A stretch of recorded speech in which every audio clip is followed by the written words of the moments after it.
ሰላም ሰላም ውድ የማይ ስፖርት ተከታታዮች እንደምን ዋላችሁ። ለተቀዳሚ ነሐሴ 9 2018 ላይ ተገኝተናል። ዛሬ እንግዲህ በአርሰናል ቤት አዲስ የተሰሙ ዜናዎች አሉ። ከሊያንድሮ ትሮሳርድ ጋር በተያያዘ አዲስ ነገር ወጥቷል፣ ሰማላችሁ። አላማችን አምስቱንም ዋንጫ ማሸነፍ ነው ሲል ገብርኤል ማጋሌሽ የሰጠው አስተያየት አለ። አርሰናል ከማንቸስተር ሲቲ ነገ ዋንጫ ጨዋታ ያደርጋል። ስለዚህ የምትሰሙት ነገር አለ ከውል ማራዘም ዙሪያ፣ እንዲሁም ደግሞ ስለ ፔፕ ጋርዲዮላ ማይክል አርቴታ የሰጠውን አስተያየት ይዘናል፣ ሰማላችሁ። ፒኤስጂ ፈራን ቶሬስን ማስፈረሙ በይፋ ተረጋግጧል። ስፔን ላሊጋ ዛሬ ይጀምራል። ታላላቆቹ ሪያል ማድሪድ እና ባርሴሎና አይጫወቱም፣ ለምን የሚለውን ትሰማላችሁ። ክሪስቲያኖ ሮሜሮ አትሌቲኮ ማድሪድን የተቀላቀለበት ዜና፣ እንዲሁም በማንቸስተር ዩናይትድ ቤት ስለ ቤንጃሚን ሴስኮ አዲስ ነገር ይዘናል። የሊዮኔል ሜሲ ልጅ ታሪክ የሰራበትን ምሽት አሳልፏል። ስለዚህም የምትሰሙት ነገር አለ። ቻናሉን ሰብስክራይብ፣ ቪዲዮን ላይክ አድርጋችሁ እንድትጀምሩ ግን በአክብሮት እንጋብዛለን። በቅድሚያም የመድፈኞቹ ተከላካይ ገብርኤል ማጋሌሽ ቡድናቸው በቀጣይ የውድድር ዓመት ትልቅ እቅድ መያዙን ገልጾታል። ስለ ቻምፒዮንስ ሊግ ፍጻሜ ሽንፈት የተጠየቀው ገብርኤል ማጋሌሽ ያንን ንዴት በዚህ ዓመት እንደ ተጨማሪ መነሳሻ እንጠቀመዋለን ሲል ተናግሯል። እያንዳንዱን ውድድር ማሸነፍ እንፈልጋለን፣ ነገር ግን ስለሚጠበቅብን ጉዞ እንረዳለን ሲል ገብርኤል ማጋሌሽ ተናግሯል። ቡድናቸው ያለበትን የጥራት ደረጃ እናውቃለን የሚለው ማጋሌሽ ዓላማችን ሁሉንም የምንሳተፍባቸውን አምስቱንም ዋንጫ ማሸነፍ ነው ሲል አስተያየቱን ሰጥቷል። አርሰናል የፕሪሚየር ሊግ እንዲሁም ደግሞ የቻምፒዮንስ ሊግ ዋንጫን ማሸነፍ በሚያስችላቸው ደረጃ ላይ መሆናቸውን ገብርኤል ማጋሌሽ ጨምሮ ተናግሯል። ጥሩ ደረጃ ላይ ነን፣ ነገር ግን ጠንክረን መስራት አለብን። ሊጉንና ቻምፒዮንስ ሊጉን ማሸነፍ ፈታኝ እንደሆነ እናውቃለን፣ ነገር ግን ባለን አቅም እንተማመናለን ሲል ገብርኤል ማጋሌሽ እንግዲህ ጨምሮ ተናግሯል። አርሰናል ባለፈው ዓመት እንግዲህ ፕሪሚየር ሊጉን እንዳሸነፈና ቻምፒዮንስ ሊጉን ግን በፒኤስጂ እንዳጣ ይታወሳል። ዘንድሮስ የሚለውን ቀጣይ የምናይ ይሆናል። ስፔናዊ አሰልጣኝ ማይክል አርቴታ በአርሰናል ቤት ኮንትራታቸውን እንደሚያራዝሙ አሳውቀዋል። ውላቸውን ለማራዘም መቃረባቸውን የጠቆሙት ማይክል አርቴታ ደጋፊዎች ለዚህ ጉዳይ መጨነቅ አይጠበቅባቸውም ሲሉ ተናግረዋል።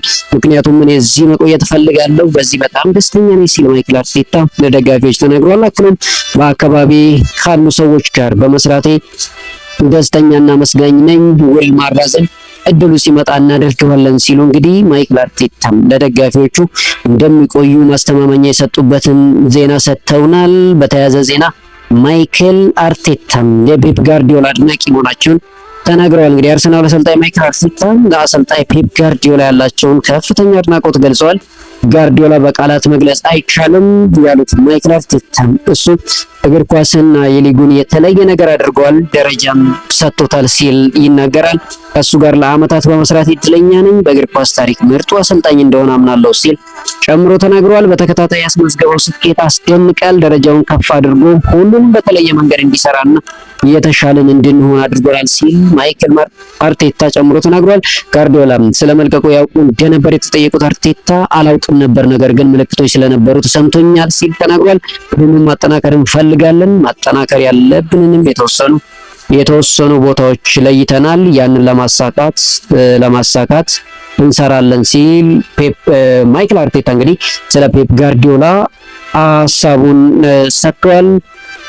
የመድፈኞቹ አሰልጣኝ ማይክል አርቴታ ቡድናቸው እሁድ ጨዋታውን አሸንፎ ዓመቱን በዋንጫ መጀመር እንደሚፈልግም ተናግሯል። እሁድ ዓመቱን የመጀመሪያ ዋንጫ ለማንሳት በምርጥ አቋማችን ላይ መሆን አለብን ሲል ማይክል አርቴታ ጨምሮ ተናግሯል። አክሎም ዋንጫዎችን እናሸንፋለን፣ በጥሩ ደረጃ የመጀመሪያውን የሊግ ጨዋታ ማድረግ እንፈልጋለን ሲል ተናግሯል። ስለዚህ ዝውውር ያነሳ አርቴታ ባሉን ተጫዋቾች ደስተኞች ነን፣ ነገር ግን አንዳንድ ተጫዋቾች የሚለቁበትን እድል እንዳለ መቀበል አለብን ሲል ማይክል አርቴታም ስለ ቡድን ስብስባቸውን የተናገሩበትን ዜና ሰጥተዋል። ይህ በእንዲህ እንዳለ የአርሰናል የክንፍ ተጫዋች ማርቲኔሊ ከጋላታሳራይ የቀረበለትን የዝውውር ጥያቄ ውድቅ እንዳደረገ ተነግሯል። እንግዲህ የቱርኩ ክለብ ጋላታሳራይ የአርሰናልን ተጫዋች ገብርኤል ማርቲኔሊን ለማስፈረም 45 ሚሊዮን ዩሮ አቅርቦ ነበር። አርሰናል በበኩሉ ከጋላታሳራይ የቀረበለትን የዝውውር ሂሳብ ለመቀበል ዝግጁ እንደነበር ቢገለጽም ተጫዋቹ በበኩሉ ጋላታሳራይ መቀላቀል ፈቃደኛ ሳይሆን ቀርቷል።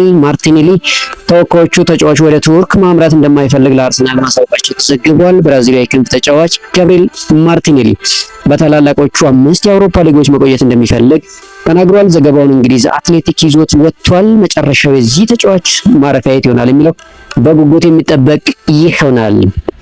ወደ ዝውውር ስናልፍ የፈረንሳዩ ታላቅ ክለብ ፒኤስጂ የዓለም ሻምፒዮን ፈራን ቶሬስን ከባርሴሎና ማስፈረሙን ይፋ አድርጓል። ፒኤስጂ ተጫዋቹን በ50 ሚሊዮን ዩሮ የዝውውር ሂሳብ ማስፈረማቸውን አሳውቀዋል። የ26 ዓመቱ አጥቂ ፈራን ቶሬስ እንግዲህ እስከ በፒኤስጂ ቤት እስከ 2031 የሚያቆየውን የ5 ዓመት ኮንትራት ፈርሟል። ፈራን ቶሬስ በፒኤስጂ ቤት ጎንካሎ ራሞስ ይለብሰው የነበረውን የ9 ቁጥር ማሊያ እንደሚለብስም ተረጋግጧል። የዓለም ሻምፒዮኑ ፈራን ቶሬስ በይፋ እንግዲህ ባርሴሎናን መልቀቁም ተነግሯል። ይህ በእንዲህ እንዳለ የስፔን ላሊጋ የ26-27 የውድድር ዘመን በዚህ ሳምንት በሚደረጉ በ6 ጨዋታዎች ይጀመራል።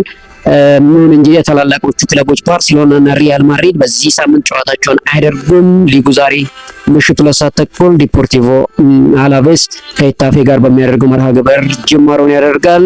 ላሊጋውና የስፔን ተጫዋቾች ማህበር ባደረጉት ስምምነት የመጀመሪያ 4 ጨዋታዎች ተራዝመዋል። ይህ የሆነው በዓለም ዋንጫ ፍጻሜ እና የደረጃ ጨዋታ የተሳተፉት የባርሴሎና እና የሪያል ማድሪድ ተጫዋቾች በቂ የረፍት እንዳላገኙ ስለተገለጠ መሆኑ ተነግሯል። የወቅቱ የላሊጋ አሸናፊ ባርሴሎና ከ8 ቀናት በኋላ ከኤልቼ ጋር የመጀመሪያ የላሊጋ ጨዋታውን ያደርጋል። የጆዜ ሞሪኖ ሪያል ማድሪድ በበኩሉ ከ7 ቀናት በኋላም ከኤስፓኞል ጋር ውድድሩን የሚጀምር ይሆናል። አትሌቲኮ ዲ ማድሪድ በተመሳሳይ ተጫዋቾቹ በፍጻሜ የተካፈሉ በመሆኑ ጨዋታው ተራዝሟል። ይሁን እንጂ ካናዳዊ አርቲስት አቤል ተስፋይን በስታዲየሙ ኮንሰርት ስለሚያዘጋጅ የመጀመሪያ ጨዋታቸውን ረቡዕ ያደርጋሉ ተብሎ ይጠበቃል። በተጨማሪም ሪያል ቤቲስ እና ቫሌንሺያ ተጫዋቾቹ እንዲያርፉ በማሰባቸው የሴልታ ቪጎ እና ኦሳሱና ደግሞ ሜዳው ዝግጁ ባለመሆኑ ጨዋታዎች ተራዝመዋል። እንግዲህ የስፔን ላሊጋ በይፋ ዛሬ የሚጀመር ይሆናል። አርጀንቲና የቶትናም ተከላካይ ክሪስቲያን ሮሜሮ በይፋ አትሌቲኮ ማድሪድን መቀላቀሉ ተነግሯል። አትሌቲኮ ማድሪድ ተጫዋቹን በ40 ሚሊዮን ዩሮ ሂሳብ እና በሆነ ዋጋ በ6 ዓመት ኮንትራት ማስፈረሙን ተገልጿል። የሰሜን ለንደኑ ክለብ ቶትናም ከተጫዋቹ ወደፊት ሽያጭ 15 በመቶ ድርሻ እንዳለውም በውሉ ላይ አካቷል። የ8 ዓመቱ ሮሜሮ ቶትናምን ከ17 ዓመታት በኋላ ዋንጫ ሲያሳካ የቡድኑ ቁልፍ ተጫዋች መሆኑ አይዘነጋም። በጉዳት ተጋላጭነቱን በደጋፊዎች ሲተች የሚስተዋለው ሮሜሮ በሌላ በኩል በ5 ዓመት ውስጥ 6 ቀይ ካርዶችንም ተመልክቷል። እንግዲህ ሮሜሮ በይፋ ቶትናሞችን ለቆ ወደ አትሌቲኮ ማድሪድ ማምራቱ ተነግሯል። የሊዮኔል ሜሲ ልጅ ሴሮ ሜሲ ከኢንተር ሚያሚ ከ8 ዓመት በታች ቡድን ጋር ዋንጫ ማሸነፍ ችሏል። ታዳጊው ቡድኑ 10-2 ባሸነፈበት የፍጻሜ ጨዋታ 2 ግቦችን ማስቆጠር ችሏል። በተጨማሪም የፍጻሜ ጨዋታ ምርጥ ተጫዋች በመባልም መመረጥ ችሏል። የውድድሩ ከፍተኛ ግብ አስቆጣሪ የሆነው ሆኖ ያጠናቀቀው ይህ ታዳጊ ድንቅ የቅጣት ምት ጎልን አስቆጥሯል። ሴሮ ሜሲ ከጨዋታው በኋላ አሰልጣኞች ያሉንን ስለሰማን ጥሩ ጨዋታ አድርገናል ሲል ተናግሯል። እንግዲህ ከሰሞኑ አያቱን ያጣው የሊዮኔል ሜሲ ልጅ ከወዲሁ ታሪክ መስራቱን ቀጥሏል። ፒየር ኤሚል ሆይበርግ ኒውካስል ዩናይትድ ያቀረበለትን የዝውውር ጥያቄ ውድቅ ማድረጉ ተነግሯል። ማርሴይ ኒውካስል ዩናይትድ ያቀረበውን 15 ሚሊዮን ፓውንድ ቢቀበልም ተጫዋቹ ባለመስማማቱ ዝውውሩ ቀርቷል። አሁን ላይ የማርሴው ቦርድ የፒየር ኤሚል ሆይበርግን የቡድኑ አምበልነት ሚና ማንሳቱ ተገልጿል። የቡድኑ አሰልጣኝ ውሳኔውን የክለቡ ቦርዱ መሆኑን ያረጋገጠ ሲሆን እኔ አልተሳተፍኩበትም ሲል አሰልጣኙ ተናግሯል። ይህ የኔ ምርጫ አልነበረም፣ ቦርዱ የወሰነው ውሳኔ ነው ሲሉ አሰልጣኙ አረጋግጠዋል። የማርሴይ ፋይናንስ ችግር ውስጥ መሆኑን ተከትሎ ተጨማሪ ዝውውር አልቀረበም ማለቱ ቦርዱን እንዳበሳጨው ተነግሯል። ያም ሆነ እንግዲህ ተጫዋቹ ኒውካስል ዩናይትድን የመቀላቀል እድል እንደሌለው ተዘግቧል። የአርሰናል ሱቅ በዘራፊዎች መሰበሩም ተነግሯል። በኤሚሬትስ ስታዲየም ጎን የሚገኘው የአርሰናል መደብር ዛሬ ጠዋት በዘራፊዎች መሰበሩ ተገልጿል። የእንግሊዝ ፖሊስ በድርጊቱ የተሳተፉትን ዘራፊዎች ለመለየት ምርመራ እያደረጉ መሆኑ ተገልጿል። በዘራፊዎች የተወሰዱት ነገሮች ለመለየት ምርመራ እየተደረገ እንደሚገኝ ተዘግቧል። ፖሊስ እስካሁን ያሰረው ተጠርጣሪ አለመኖሩና በአካባቢው ያሉ የደህንነት ቀራጺዎች እያጣራ መሆኑን ተገልጿል። ሱቁም እንግዲህ ከዚህ በፊትም በተመሳሳይ ወር ውስጥ የዝርፊያ ሰለባ እንደነበር ተነግሯል። እንግዲህ አሁንም ደግሞ ዳግም እንደተሰበረ የተነገረበትን አጋጣሚ ሰምተናል። እንግዲህ መሰረቱ ያቂ ቤንጃሚን ሴስኮም በቡድኑ ልምምድ ላይ መሳተፍ መጀመሩ ተገልጿል። ቤንጃሚን ሴስኮም አሁን ላይ በሁለት የልምምድ ጊዜያት ላይ መሳተፉ ተነግሯል። ሴስኮ በነገው የኤሲ ሚላን ወዳጅነት ጨዋታ ላይ ወደ ሜዳ ላይ መለስ እንደሚችል ቢነገርም ማንቸስተር ዩናይትድ ከሁል ሲቲ ጋር በሚያደርገው የመክፈቻ ጨዋታ ይመለሳል ተብሎ እንደሚጠበቅ ተነግሯል። የጣሊያን ሴሪያው ክለብ ኮሞ የቼልሲውን የፊት መስመር አጥቂ ሊያም ዴላፕን ለማስፈረም ጥያቄ አቅርቧል። ቼልሲ እንግሊዛዊውን ተጫዋች ሊያም ዴላፕን ለመሸጥ ዝግጁ መሆኑን ተነግሯል። ኮሞ የፊት መስመሩን ለማጠናከር ሊያም ዴላፕን ቀዳሚ አማራጭ አድርገው እንደሚመለከቱት ተነግሯል። ሊያም ዴላፕ በዚህ ክረምት እንግዲህ ቼልሲን ከሚለቁ ተጫዋቾች መካከል አንዱ መሆኑ ተነግሯል። ሊያም ዴላፕ ማረፊያው ምናልባትም የሴስክ ፋብሪጋሱ ኮሞ ሊሆን እንደሚችል እየተነገረ ይገኛል። የመርሳይዱ ክለብ ሊቨርፑል ባለቤት ኤፍኤስጂም በክለቡ ያላቸውን የተወሰነ ድርሻ መሸጣቸውን ይፋ አድርገዋል። የሊቨርፑል ባለቤት የክለቡ 30% ድርሻ የእንግሊዝና የህንድ ዜግነት ባለው ባለሀብት ለሚመራው ተቋም መሸጡ ተነግሯል። የክለቡ አጠቃላይ ዋጋ እንግዲህ 5.5 ቢሊዮን ፓውንድ እንደሚጠጋ በዘገባው አይዘነጋም። የሊቨርፑል 30% ድርሻ 1.65 ቢሊዮን ፓውንድ አካባቢ እንደሚሸጥ ተገልጿል። እንደ አዲሱ የሊቨርፑል ባለድርሻም አሜት ባሃቲያ የክለቡን የቦርድ በመቀበል ምክትል ሊቀመንበር በመሆንም ተሾመዋል። በቅርቡ ጋብቻውን የፈጸመው ክርስቲያኖ ሮናልዶ በሊጉ የመጀመሪያ ጨዋታ ላይ ሳተፍ እንደሚችል ተገልጿል።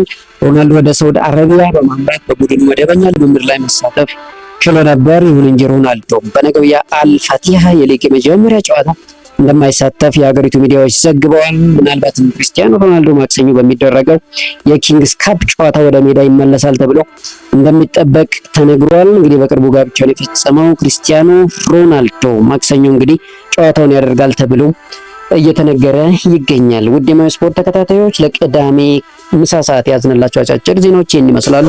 ምሽት ላይ አዳዲስ ነገሮችን ጨምረን እንመጣለን። ቻናሉን ሰብስክራይብ፣ ቪዲዮን ላይክ በማድረግ እንድታበረታቱን በአክብሮት እንጋብዛለን። መልካም ቆይታ